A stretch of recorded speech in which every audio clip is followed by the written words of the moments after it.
শুধু টাকা রোজগারের ফিকি। দেশে থাইকা পারো বলে বিদেশ গিয়া পারো, কোনো না কোনো ভাবে পয়সা রোজগার করো।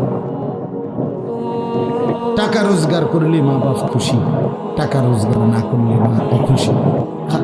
এরপরে ইমান আছে কিনা, ইসলাম আছে কিনা, নামাজ আছে কিনা, কোরআন আছে কিনা, আল্লাহ চিনি কিনা, হালাল হারাম কিনা, জায়েজ না জায়েজ না, এত কিছু ফুতের জিগায় না যে ফুত কামাই যে করতেছ কি হালাল কামাই করো না, এত কিছুর দরকার।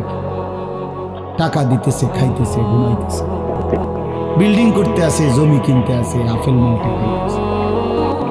এক ছেলে আমারে নিজে বলছে, আমি সবার ব্যাপারে বলি না, এক ছেলে আমারে নিজে বলছে, হুজুর আমি একটা দেশের নাম বলছে, যেই দেশে আমার কর্মটা ছিল, চলে আসছে ওই দেশ থেকে। আমার বলছে হুজুর আমার কর্মটা হলো এই মদের বার, মদের হোটেলে নারী পুরুষ উলঙ্গ জিনা ব্যভিচার করে আমার দায়িত্ব শুধু পাশে দাঁড়িয়ে মদের বোতল নিয়ে দাঁড়ায় থাকা। যতবার তারা চায় অতবার তাদেরকে মদ গ্লাসে ঢেলে দেওয়া, তাদের হাতে তুলে দেওয়া। এর বিনিময়ে আমার মাসে বেতন দিয়ে যাবে।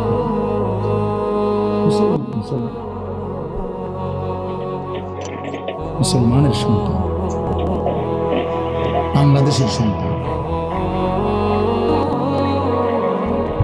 তো এই টাকা যখন বাবা খাচ্ছেন, বিল্ডিং করতেছে, কোনো টেনশন নাই।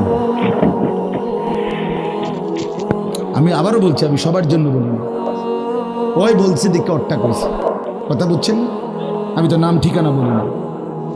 হে আত্মীয়তার আইয়ুহাল কাত, আইয়ুহাল কাতে, আত্মীয়তার সম্পর্ক ছিন্নকারী ব্যক্তি, আসো।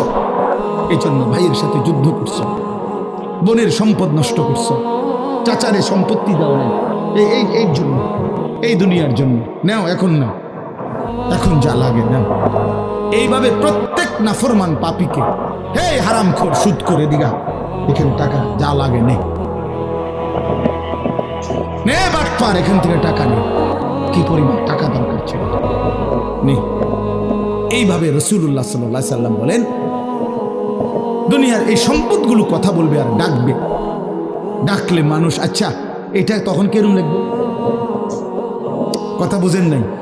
এডিজন কথা বলবে, ডাকাডাকি করবে, মানুষ কি বলবে? লোকেরা তো সবাই দাঁড়াইছে, মানুষও তো দাঁড়াইছে, তারাই তো ডাকতেছে, তো তারা কি বলবে? ওয়াকালাল ইনসানু মা লাহা, আল্লাহ নিজেই বলতেছে, লোকেরা তখন মানুষগুলো বলবে মা লাহা, এটা কি হলো? আরে এটা কি কারবার? এগুলো কথা বলে কেমনে? এগুলো কি কয়? এরা আমার চিনলো কেমনে? আমি যে সিটার, আমি বাটফারে চিন্তা লাগলো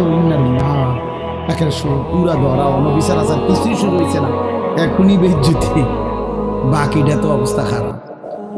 মানে অর্থাৎ মানুষগুলো অবাক হয়ে বলবে মা লাহা, কি হলো জমিনে, কি হলো এগুলোর? এরা এমন করছে কেন? এরা কথা বলছে কেন? আহ, আল্লাহ বলেন ইয়াউমাইদিন তুহাদ্দিসু আখবারাহা, আল্লাহ তাআলা বলেন বান্দা হে কি দেখছো হবে? এই মাত্র দেখলা স্বর্ণ রূপ্য টাকা পয়সা কথা বলে, এখন না দেখবা আসল খেলাটা। ইয়াউমাইদিন তুহাদ্দিসু আখবারাহা, আল্লাহ বলেন এখন দেখবা সরাসরি এই হাসরের মাঠে তোমার সামনে, তোমার পায়ের নিচের জমিন, তোমার পুরা জিন্দেগির কথা, তোমার যত তথ্য, ভালো কিংবা মন্দ, নেক কিংবা গুনাহ, তোমার সমস্ত কিছু রাতের কিংবা দিনের, একাকী কিংবা প্রকাশ্যের, গোপন কিংবা আড়ালের, আল্লাহর কসম জমিন সবটা এখন তোমার সামনে বলে দেব। ইয়াউমাইদিন তুহাদ্দিসু আখবারাহা, রব্বুল আলামিন বলেন জমিন সবটা কথা বলে দিবে, ভালোটাও মন্দটাও, আলোটাও অন্ধকারটাও, একাকীও অন্ধকারেও, প্রকাশ্যেও সবার মাঝেও সব বলে দিবে। রাতের চুরি বলে দিবে, রাতের তাহাজ্জুদটাও বলে দিবে, মদের আড্ডার কথাও বলে দিবে, জুয়ার আড্ডার কথাও বলে দিবে। সারা রাত যুবক উলঙ্গ ছবি দেখেছ, আল্লাহর কসম সেটাও বলবে। যে যুবক মালিকের সেজদা দিয়েছে সেটাও বলবে। তাহাজ্জুদও শোনাবে, আবার সবার সাথে যে জামাতে নামাজ পড়েছে এটাও বলবে। সব কিছু বলে দিবে। আল্লাহ বলেন, যদি মানুষ ভাবতে চাও জমিন কিভাবে কথা বলে, স্বর্ণরৌপ্য কিভাবে কথা বলে, আল্লাহ বলেন বিআন্না রাব্বাকা আওহা লাহা, আল্লাহ তাআলা আদেশ করেছেন বলেই কথা বলে। আল্লাহ বললে, হুকুম করলে, আল্লাহর গোটা কায়নাত, গোটা সৃষ্টি জগৎটাই কথা বলে। শাহিদা আলাইহিম সামউহুম ওয়া আবসারুহুম ওয়া জুলুদুহুম বিমা কানু ইয়ামালুন। আল্লাহ বলে, হাসরের ময়দানে বান্দা, তোমার কান, তোমার চোখ, তোমার সারা দেহের চামড়া, জুলুদুহুম, তোমার সারা দেহের চামড়া, হাসরের ময়দানে তোমার পুরা জিন্দেগির কর্মকাণ্ড বলে দিবে। চামড়াগুলো বলবে, চামড়া, মানুষের শাহওয়াত চামড়া।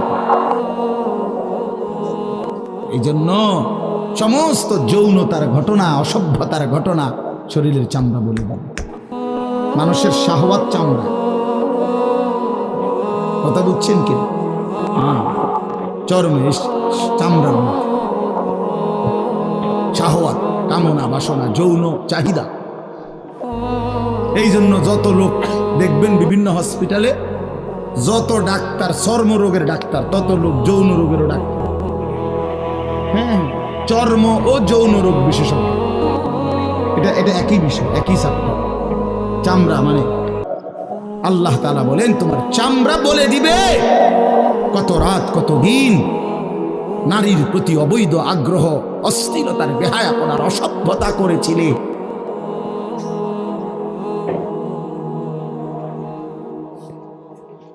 হায় হায়। এজন্য নওজোয়ান ছেলে, তোমরা সবাই ভাই কষ্ট করে বসো, যে যে পাশে দাঁড়িয়ে আছো আল্লাহর ওয়াস্তে বসো, কষ্ট হলেও বসো ভাই, বসে শুনলে বরকত হবে। মোবাইলটা হাতের যাদের, এটা বন্ধ করে দাও। হাতে ধরা যেই মোবাইলগুলো, এগুলো বন্ধ করে দাও ভাই, এগুলো নামায় ফেলো। আমাদের চেহারার দিকে তাকাইয়া আল্লাহর কথা মনোযোগ দিয়ে শুনলে লাভ হবে। আসলে বাস্তবতা হলো, প্রতিটা আয়োজন কষ্টের আয়োজন। এক একটা মাহফিলের মধ্যে অনেক মেহনত করতে হয়। 2 টাকা, 10 টাকা, 20 টাকা, 50 টাকা একত্র করেই এরপর একটা মাহফিল। এক মুঠে কেউ টাকা দেয় না, অনেক জনের কাছ থেকে বারবার গিয়ে কষ্ট করে নিয়ে সবাই মিলে মিশে একটা মাহফিল। হ্যান্ডেল, মাইক, পোস্টার, হ্যান্ডবিল, বক্তা, দাওয়াত দেওয়া, ঠিকমতো আসা, মেহমানদারি, আপ্যায়ন, সব মিলাইয়া অনেক কিছু, অনেক কাজ থাকে, অনেক পেরেশান। আমার মাদ্রাসায় আগামী 14ই ডিসেম্বর মাহফিল। তো গত 1 মাস থেকে এই পরিকল্পনায়, এটা হবে কোথায়, ওইটা হবে কোথায়, বক্তা বসবে কোথায়, শ্রোতা বসবে কোথায়, প্যান্ডেল হইলে কোন দিক দিয়া, এই কত কিছু যে লিখছি আমরা, তো এতে বোঝা যায় যে অনেক কিছু। এই সবটুকু কষ্ট করে যদি শুধু কেবল আসলাম আর গেলাম, কিছুই শুনলাম না, বুঝলাম না, কিছু গ্রহণ করলাম না, কি লাভ হলো ভাই? এই কষ্টের এই ইন্তেজামের মধ্যে ফায়দা কি? এই জুয়েল, ওর কথা বারবার আমার কাছে বলছে। মাঝখানে আমি গত বছরে খুব সম্ভব ডেট দিতে পারি না, তো আবদার ছিল, আমি এবছর বলছিলাম যে ডেট মিলাই দেব, দেওয়া হয়েছে। আসলে সবাইরই ব্যস্ততা, সবাই কষ্ট করেই ইন্তজাম করতে হয়েছে। এই জন্য আমি অনুরোধ করি, সবাই আমরা ছেলেরা, তোমরাও ভাই বসো ভাই, ওই ছেলে বসো না বাবা, এনে বসো, বসো। এই ছেলেরা তোমরাও বসো ভাই, যে কদ্দুরই শুনো, অসুবিধা নাই, যতক্ষণই শুনো। ফ্যান্ট যদি বেশি সিফা হয় তো সোজাই আসো, বসো। অনেকের ফ্যান্টে সমস্যা, এটা এত সিফা যে গোলামের প্যান্ট ফিন্দাই দিছে, এই জন্য এটা দিয়ে বসতে পারে। এটা জানুন না? না, এটা ঐতিহাসিক তথ্য, মানে দুষ্টামি না। যাদের প্যান্ট সিফা, এটা হলো গোলামের পোশাক, মানে কৃতদাসের পোশাক। হ্যাঁ, এটা হলো আফ্রিকান, যাদেরকে দিয়ে পৃথিবীতে কৃতদাসের কাজ করাইতো, অর্থাৎ এই ভেড়া, বকরি, উট, দুম্বা, এগুলো লালন পালনের কাজ করাই তো, তো তাদেরকে এরকম সিফা প্যান্ট ফিল মানে টাইট, কেন? যাতে বসতে না পারে। সত্যি এটা ঐতিহাসিক কথা, যাতে বসতে না পারে, কাজে যাতে ফাঁকি দিতে না পারে, এই জন্য এদেরকে এই চিপা প্যান্ট এটা পরায় গেছে। মানে এটা কোনোভাবেই সুস্থ স্বাভাবিক কোনো মানুষের পোশাক না। সামান্যতম সুস্থতা আছে যার ভিতরে, সে এত টাইট এটা পরে কি বেচারা হাঁটে কেমন, বসে কেমন, পেশাব পায়খানার জরুরত আছে মানুষের, তাইলে এটা পড়া মানে দাঁড়াইয়া প্রস্রাব করা ছাড়া তো অন্য কোনো সিস্টেম নেই, নাহলে এটা সে কীভাবে বুঝবে? তাইলে এত কষ্ট করে মানুষের পোশাক আল্লাহ তাআলা নাজিল করেছে। ইয়া বনি আদমা কাদ আনজালনা আলাইকুম লিবাসান, কোরআন শরীফে আছে। আল্লাহ বলেন, হে বনি আদম, আমি আল্লাহই তোমাদের উপরে পোশাক নাজিল করেছি। পোশাক আল্লাহর দেওয়া। এই যে মানুষ পোশাক পরার এই অনুভূতি, এটা আল্লাহর দেওয়া। আদম আলাইহিস সালামকে আল্লাহ তাআলা সৃষ্টি করে পোশাক ছাড়া পেশ করে নাই ফেরেশতাদের সামনে। কি মনে হয় আপনার? খোলামেলা, বুঝছেন না কথাটা? তো ওনার গায়ে কি ছিল? পোশাক ছিল। তো আল্লাহ তাআলা যখন থেকে আদমকে সৃষ্টি করলেন, তখন থেকে আদমের গায়ে পোশাকও দিল, সেই থেকেই পোশাক। ইউয়ারি সাওআতিকুম ওয়ারিশা, এটা স্পষ্ট। আল্লাহ বলছে দুইটা উদ্দেশ্যে পোশাক দিলাম। এক, এটা তোমাদের লজ্জা ঢেকে দিবে, আর ওয়ারিশা, এটা তোমাদের সৌন্দর্যের উপকরণ হবে। তাহলে এটার মধ্যে একটা আর্ট আছে, সৌন্দর্য আছে। এটা লজ্জা ঢাকবে। এখন যদি লজ্জাই না ঢাকে, এটা যদি সতরই না ঢাকে, তো এটা হলো কি?